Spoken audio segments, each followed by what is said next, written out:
آپ اندازہ کریں کہ انسان اپنی زبان سے جملہ نکالتے ہیں، چند لوگوں کے سامنے، دو گواہوں کے سامنے، ایک اجنبی عورت کے بارے میں جس کے ساتھ نہ کوئی رشتہ ہے نہ کوئی تعلق ہے، جس کی طرف دیکھنا حرام ہے، دو گواہوں کی موجودگی میں صرف زبان سے ہی بولانا قبول ہے، قبول ہے، قبول ہے۔ اب وہ عورت کے جس کے چہرے کی طرف دیکھنا گناہ تھا،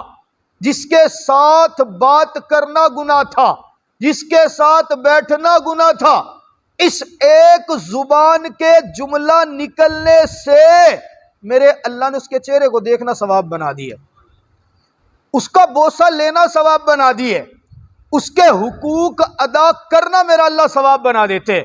ایک جملے کی وجہ سے، پہلے وہ غیر محرم تھی، اجنبی تھی، اس کے ساتھ بات کرنا جرم تھا، اب یہ ایک جملے کی وجہ سے اس کے ساتھ بات کرنا ثواب ہے۔ آپ محبت سے اب لقمہ توڑ کے اس کے منہ میں ڈالو، میرا اللہ اس پہ بھی ثواب عطا کر دیتے۔ اور وہی اجنبی عورت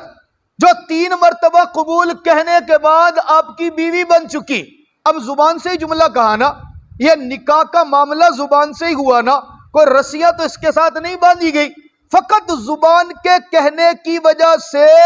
اس کے اوپر ایک ایک پیسہ خرچ کرنا، میرا اللہ اس کے اوپر آپ کو باقاعدہ صدقے کا ثواب عطا فرماتے ہیں۔ یہ اور یہی زبان کا جملے، غصہ ہو گئے، غصے کے عالم میں اس کو زبان سے کہہ دیا طلاق طلاق طلاق، اب وہ جو قریب آئی تھی نا،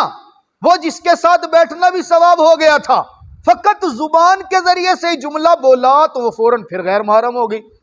پھر اس کے ساتھ بات کرنا حرام ہو گیا، پھر اس کی طرف دیکھنا گناہ ہو گیا۔